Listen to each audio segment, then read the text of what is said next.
그냥 왜 이렇게 건망증이 있지? 왜 이렇게 몸이 아프지? 왜 이렇게 잠이 안 오지? 정도를 느끼면서 살거든요. 감정적으로는요, 자존감 떨어지고 외로워진다고들 얘기를 합니다. 자존감 얘기는 하도 많이 들으셨을 테니까 아시겠지만 세 가지로 구성 요소가 있다고 해요. 첫 번째는 자기 효능감. 자기 효능감은 내가 과거에 이만큼 일을 했어 라는 것에 대한 자부심 플러스 이거 안 해본 일이야? 이거 다 잘할 수 있어 하는 자신감. 자부심과 자신감이 합쳐진 게 자기 효능감이에요. 신입사원들을 뽑을 때는 이게 충만한 친구들을 뽑으려고 우리 노력을 합니다. 자기조절감은요, 아까 말한 그 팀장이 와가지고 나를 또 괴롭히는데 그럼에도 불구하고 내 화나는 감정을 조절할 수 있는 능력, 그게 내 자기조절감이에요. 자기 안정감은 일이라는 게 하다 보면 아무리 열심히 해도 실패를 많이 하잖아요. 내 맘대로 안 될 때가 많습니다. 그때마다 무너질 수는 없거든요. 그래, 오늘은 무너졌어? 실패했어? 내일 다시 하지 뭐. 10번 하면 그중에 한 2번만 성공하면 되지. 특히 엔젤 투자하시는 분들은 10번 투자한 것 중에 하나만 성공하면 된다 그러시더라고요. 그런 마음으로 버티죠. 그걸 자기 안전감이라고 얘기를 합니다. 자기 안정감 전문 용어로 존버 정신이라고 얘기를 하죠. 이 세 가지를 합쳐서 자존감이라고 얘기를 해요. 근데 성인들은요, 국내 그 사회학자 한 분이 조사를 했는데 성인 자존감은 잘생기면 자존감이 높대요. 돈이 많으면 자존감이 높대요. 우리 잘생긴 우리 회장님 자존감 높으시잖아요. 근데 아마 결정적인 요소가 배우자가 인정을 해주면 더 높답니다. 배우자가 좀 잘한다, 잘생겼다, 훌륭하다 이런 얘기를 해주면 또 잘생겼대. 그 자존감이 좋고 또 하나 자식이 또 웬만큼 해주면 또 자존감이 높답니다. 그런 거 같으시죠? 그리고 인기가 좋으면 자존감도 높대요. BTS, 현빈 뭐 이런 사람들. 근데 심리학자들이 다 조사를 해보면 그런 그 조건에 다 맞아도 자살도 하고 우울증도 빠지고 그런 사람들 많이 보셨잖아요. 무슨 영화 배우니 재벌이니 이런 분들. 결국은 내가 나 자신을 어떻게 받아들이느냐가 자존감의 가장 근원이라고 얘기를 합니다. 현명한 사람들은 남들하고 자기를 비교 안 한대요. 나의 과거와 지금의 나를 비교하는 게 현명한 사람이라고 얘기를 합니다. 저만 해도 19살 때랑 지금이랑 비교하면 물론 그때보다는 배도 좀 많이 나오고 좀 그러기는 했지만 지금은 저 예쁘고 토닥토닥 해주는 제 부인도 있고 그리고 뭐 그때로는 다시 돌아가고 싶지 않아요. 19살 때 그 6년 동안 또 그 외우는 공부 또 어떻게 해요. 그래. 지금 더 나은 것 같아요. 자존감이 그때보다는 조금 더 나은 것 같습니다. 여러분들은 어떠세요? 근데 이제 조직의 리더나 CEO나 회장이나 이런 걸 하다 보면 공감 피로가 굉장히 많습니다. 제가 아까 여자 중학생 제 딸내 그 얘기를 했잖아요. 튜닝 맞춰주느라고 고생한다고. 그 얘기를 하다 보면 쉽게 피곤해지죠. 마치 라디오 주파수 맞추듯이 에너지가 낭비가 되니까.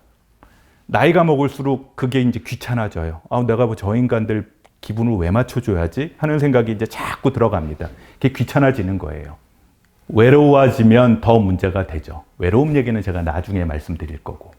이렇게 복잡하고 그냥 적응 잘 안 되고 자존감 떨어진 상태가 되면 우울증은 아직 안 됐어. 그건 버텼어. 사업은 어떻게 해요? 직장도 어떻게 나가? 그런 마음 안에 울분이 쌓이는 경우가 종종 있어요. 직장인들 중에 그 중간 직급 아래 직원들 중에 어떻게 일은 하는데 성취도가 넘버원은 아닌 친구들 중에 그리고 말을 시켜도 잘 안 웃고 그냥 해멜겐 하는 친구들이 종종 있습니다. 이런 친구들이 울분이 쌓여 있는 경우가 많아요. 울분은요, 독일에서 동독 노동자들이 통일 이후에 느꼈던 감정이래요. 일을 이렇게 많이 하는데 통일됐더니 공산국가일 때보다 월급을 2배 주는데 서독은 원래 노동자들은 나보다 더 받네? 억울해. 그리고 아프면 옛날에는 아파도 밥을 줬는데 이거 통일되고 나니까 민주국가라고 밥을 안 주네? 진단서 끊어오래. 진단서 갔더니 의사가 진단서를 안 끊어주네? 억울해. 누군가한테 그 분노를 표현하고 싶은 마음이 쌓이는 게 울분입니다. 그래서 외상 후 그런 트라우마 이후에 울분을 느끼는 분들이 많아졌다고 얘기해요. 원래 화를 느끼면 어떻게 푸세요? 심리학자들이 정리한 바에 따르면 인간은 화를 어떨 때 내냐 하면 보고 배운 게 늘 화내는 거였으면 화를 낸대요. 잘한 환경이나 직장 일을 할 때 옆 사람들이 늘 화내는 걸 봤으면 화낸답니다. 그리고 두 번째는 한번 화내봤더니 원하는 일이 됐으면 그 다음에 화를 내죠. 4살 배기가 마트에서 조고 사달라고 그랬는데 엄마가 안 사주는데 마트에서 누워버렸더니 사줬더라. 그러면 그 다음에도 그 친구 장난감 가게 가면 눕겠습니까? 안 눕겠습니까? 눕겠죠. 근데 그게 20살, 30살, 50살 사람들한테도 이런 행동을 하는 분들이 있어요. 왜 하다못해 빌딩 나갈 때 주차계원한테도 소리부터 지르고 보는 분들이 있거든요. 이건 직급하고 상관도 없어요, 심지어. 그런 게 습관적으로 분노를 폭발하는 분도 계시지만 충동적으로 그냥 갑자기 폭발하듯이 폭발하는 분들이 분노 조절 장애인 거고요. 그게 그냥 안에 쭉 쌓여지면 울분이라고 얘기를 합니다.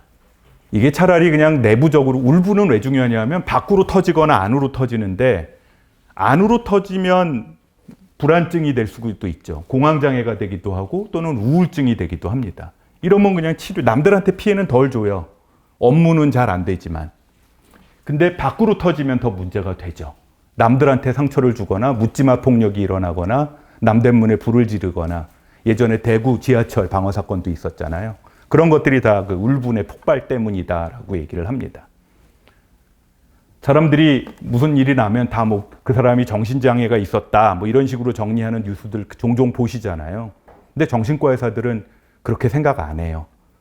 그게 아마 경찰분들이나 기자분들이 정리가 잘 안 되면 그냥 정신장애 문제 쪽으로 병원 다닌 적도 없는 사람을 얘기를 하시는 경우가 종종 있어요. 자, 그러면 어떻게 해결을 해야 될까요? 아까 외상 후에 일상생활에 적응을 못하고 그때 일만 계속 생각하고 지금도 6.25랑 베트남전 참전용사분 중에 우울증약 먹고 계시는 분들이 계시거든요. 그런 분들은 외상 후 스트레스 장애예요. 근데 반면에 그런 일을 겪고 나서 오히려 인격적으로 굉장히 성숙하고 오히려 좀 단단해진 분들도 있어요. 인생의 트라우마라는 거 한 번쯤 안 겪어보신 분들 없을 거예요. 뭐 트라우마라는 게 뭐 건물 무너지는 것뿐만이 아니라 왜 누군가한테 막 공격당하고 막 억울하고 이런 경험 자체가 사실은 트라우마인 거거든요. 근데 그 일 이후에 무너져 버리고 왜 아이들 왜 삐뚤어져 버릴 거다 그러잖아요. 삐뚤어져 버리는 경우도 있지만 그러면 이제 외상 후 스트레스 장애에 빠지는 거죠. 반면에 오히려 더 성숙하고 주변 사람들한테 너그러워지고 더 미래를 준비하는 자세로 살아가는 게 외상 후 성장입니다. 보통 이거는 회복력하고 상관이 있대요. 사람마다 작은 일에도 쉽게 활활 타는 성냥개비 같은 사람도 있지만 뭐 쉽게 안 지치는 사람도 있잖아요. 그리고 젊을 때는 활활 타올랐지만 우통부터 벗으려고 그랬지만 지금은 그냥 쉽게 꿀꺽 삼켜지는 거 경험하시죠? 예, 이게 나이 먹어서 그래요. 나이도 먹고 그 사이에 회복력이 조금 늘어난 겁니다. 회복력의 요소는요, 감정 통제 능력이 1번이에요. 그리고 두 번째가 공감 능력입니다. 저 사람도 나랑 비슷한 스트레스를 느끼고 있다는 거를 내가 느낄 수 있으면 화가 좀 덜 나거든요. 그리고 원인 분석 능력이 있어야 돼요. 사업은 지금 하는 일 오늘 실패했죠. 근데 원인 분석 능력, 원인을 분석해야 내일 트라이 할 때 조금 바꿔서 하거든요. 그리고 중요한 건데 쉽게 포기 안 하는 거. 실패 몇 번 했다고 그냥 포기하면 그냥 끝나는 거죠. 근데 아시잖아요. 지금 여기 계신 많은 분들은 일이라는 게 될 때까지 밀어붙여야 되는 경우가 훨씬 많다는 걸 아마 느끼실 거예요. 그리고 더 중요한 거 어차피 나 도와줄 사람 별로 없잖아요. 저도 사주를 제 장모님이 절에 다니셔서 제 사주를 저는 성당 복사까지 하던 사람인데 그 제 사주를 보고 오셔서 사주가 안 좋다는 거예요. 그래서 왜 그러시냐 그랬더니 이 사람은 잘 될 텐데 자기가 손 흔든 만큼 움직이는 사람이라는 거예요. 그래서 근데 정신과적으로 생각을 해보니까 그렇게 좋은 팔자가 어디 있어요. 제가 만나는 사람들의 상당수는 이거 아무리 휘저어도 안 움직여지는 사람들이 대부분인데 내가 흔들면 그만큼은 간다니까 그만큼 좋은 팔자가 어딨냐라고 생각을 하고 지금도 잘 살고 있어요. 그랬더니 그 장모님이 머쓱하셨는지 한참 지난 다음에 그 도사를 다시 만났는데 그게 좋은 팔자라고 그러더라라고 얘기를 하십니다. 그런 자기가 느끼는 것들을 남들한테 기대지 않은 상태에서 그러면 서늘하잖아요. 그거를 그냥 유머로 자기한테 승화시킬 수 있는 능력을 가진 사람들이 회복력이 좋다고 얘기를 합니다. 자, 그러려면 일단 자기 몸을 좀 잘 챙기세요. 이 중에 뭐 다들 청년으로 배긴 해요. 다들 청년으로 배긴 하는데 몸은 좀 아프시죠? 몸이 모든 것의 기본입니다. 신경도 사실은 몸이라서 몸이 약해지면 신경도 약해질 수밖에 없어요. 가장 중요한 건 잠자는 건데 뭐 교과서에는 7시간 반은 자라고 얘기를 하지만 7시간 반 주무시는 분들 아마 별로 없으실 거예요. 특히 평일에는. 5시간만 자면 다음날 펑션에는 큰 지장이 없대요. 여기서 내처 5시간이 아니라 토탈 5시간. 그러니까 다음날 죽진 않는다는 겁니다. 근데 주말에 밀린 잠들 좀 몰아자는 것도 괜찮다 그래요. 캐치업 슬립이라 그러니까 일주일에 한 4일 술 드시거나 사업하셨으면 주말엔 좀 주무세요. 네. 쉬실 때 업무 생각 없이 지내는 시간을 조금 가져야 된답니다. 저 같은 경우는 앉아서 클라이언트랑 대화를 하거나 아니면 주로 컴퓨터 앞에 앉아서 글을 쓰는 일이 제 주된 일인데 쉴 때 제가 안 하려고 안 하면 저도 모르게 이걸 들고서 소파에 눕는 경우들이 있더라고요. 근데 인간의 뇌는 제가 하던 행동을 똑같이 하면 뇌는 또 일하나 보다 그러고 세팅이 바로 그렇게 된답니다. 그래서 이거 좀 멀찍이 놓으시고 그러고서 좀 뭐 TV를 보더라도 제일 좋은 거는 그냥 어디 짐에 가서 좀 달리기를 아무 생각 없이 하거나 동네 한 바퀴 걷는 것도 좋겠죠. 그리고 내가 일을 몇 시까지 하는 게 가장 좋은지 그거를 정하세요. 제가 늘 말씀드리는 건 50, 60 이후에는 내가 30대 때 하던 일의 80% 미만만 일하라 라고 얘기를 합니다. 젊을 때는요, 내가 일 능력의 100%를 일해도 몸 건강이 괜찮으니까 리저브가 한 20, 30%가 남아있어요. 그러니까 이틀을 술 먹고도 까딱 없으셨잖아요. 근데 이제는 하루만 과음해도 다음날 하루 종일 힘들거든요.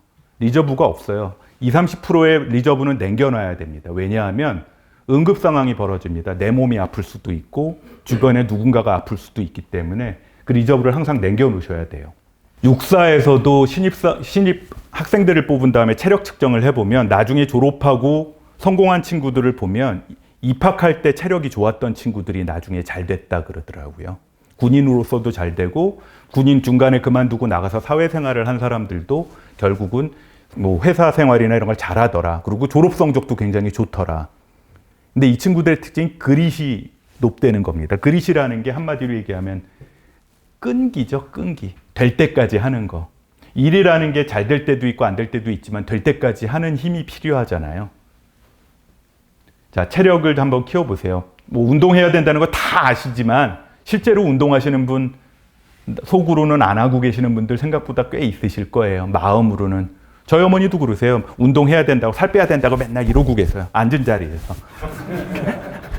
자기한테 맞는 운동을 꼭 찾으시고 정 안 되면 아파트 걸어서 계단이라도 올라가세요. 이걸 니트 운동이라고 얘기를 합니다. 넌 엑서사이즈 더모제네시스라 그래서 그냥 굳이 운동장에 안 가도 할 수 있는 운동을 좀 하라는 얘기죠. 저도 몇 번 그 아파트를 걸어 올라가는 걸 하는데 집이 22층으로 이사 간 다음부터는 힘들어서 잘 못 하겠더라고요. 그래도 자꾸 좀 하셔야 됩니다.